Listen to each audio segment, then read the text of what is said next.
Welcome back. Now, lower PGM prices and inflation have weighed on Anglo American Platinum's earnings, but the miner remains optimistic about the long-term outlook. Amplats' South African PGM basket price declined by 13% compared to the prior period, mainly caused by sizable declines in palladium and rhodium.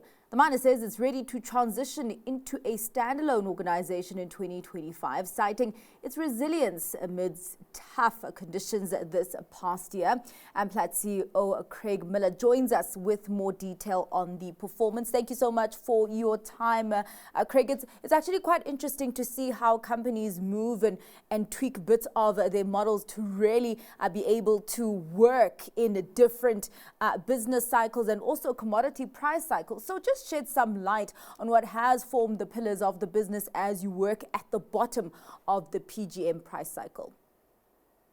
Thanks very much and good afternoon. Yes, as you've pointed out, we've certainly seen a reduction in PGM prices in 2024, although they have been relatively stable.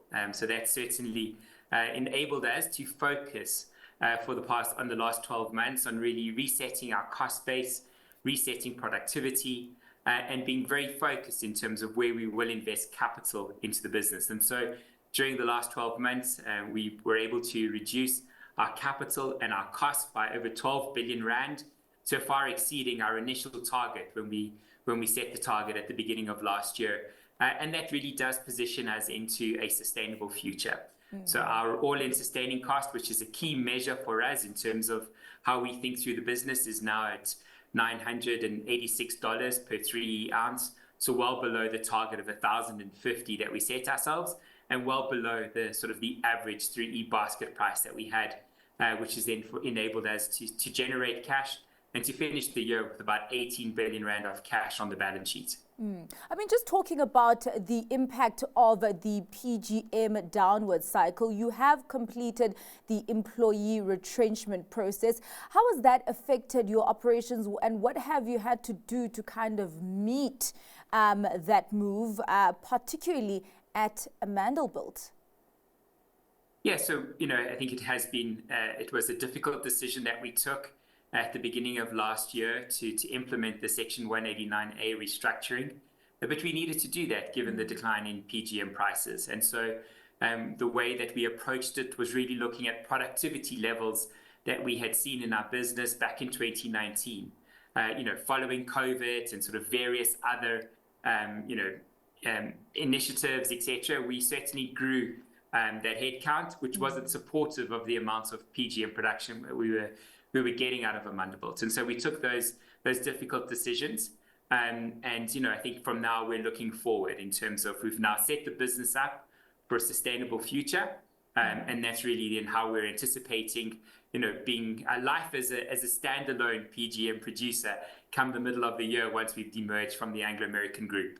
I'll get to that in a bit, but just lastly on the PGM prices, just talk to me about the trajectory of those PGM prices. What's mainly leading the charge in keeping the prices depressed? Is it a case of short-term supply and demand dynamics that don't necessarily feed through to the longer term?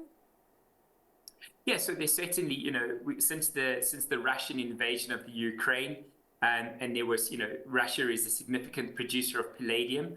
There was a huge amount of stocking which was undertaken by the automotive car companies and their suppliers, but in anticipation of potential sanctions. Well, PGMs were not sanctioned, and as a result of this build-up in inventory, the automakers needed to wind down this inventory, which has weighed on prices. But if I look forward, and in terms of our own evaluation of the supply-demand dynamics, we anticipate both platinum, palladium, and rhodium, so key three metals in our basket, are likely to be in a deficit again in 2025. They were in deficit in 2024 and deficit again in 2025. And so that, talks to, for me, the fundamentals of PGMs, and therefore you should see some form of re-rating and price. But yes, sentiment plays an important aspect, and that sentiment has played out in terms of expectations of battery electric vehicle penetration.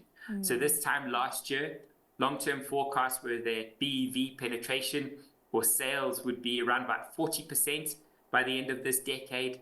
A number of the analysts have reduced their outlook and have brought that down to below 35%, and it continues to fall, which is really positive for us in the PGM sector, on the basis that that means the internal combustion engines or hybrid vehicles, which have both a battery and an internal combustion engine vehicle, will be around for much longer. And so last year, we saw a 35% increase in hybrid sales, which I think really then supports an outlook for PGMs, and really sort of encourages us to continue to invest back into the business and feed into the market, and that we can do that responsibly and sustainably. And actually, just talking about how you work in this cycle, you spoke about reducing costs below the target, or better than doing better than the target that you had set.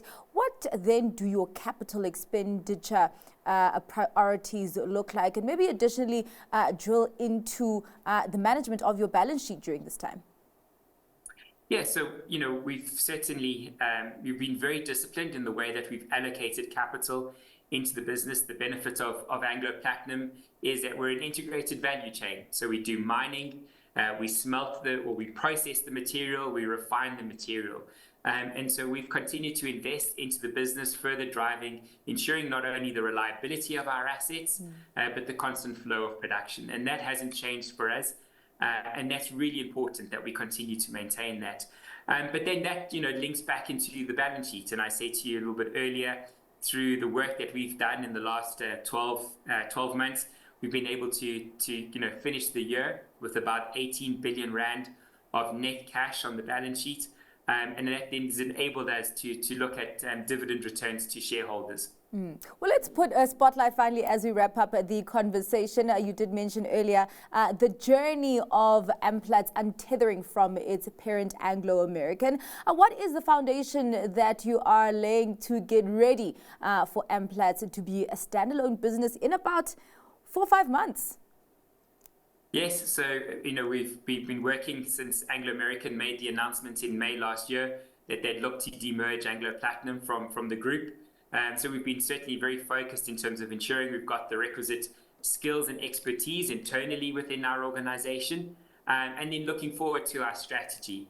And our strategy is very much focused around continuing to invest in the assets that we have. We have a world-class portfolio of PGM assets. I've spoken about the integrated value chain. So we'll continue to do that, and we'll continue to support market development where it's appropriate to grow demand for the metals. So we're really looking forward to that. We're looking forward to being a more agile and nimbler business, but really making sure that the key fundamentals of what's made our company successful over the last number of years, we continue to take that into the business going forward, and really excited about what the future holds for us. All right. And indeed, we will be keeping a close eye on those developments. Thank you so much for your time and for your insights on the numbers that came out from Amplats this morning. Craig, that was Craig Miller, CEO of Anglo American Platinum.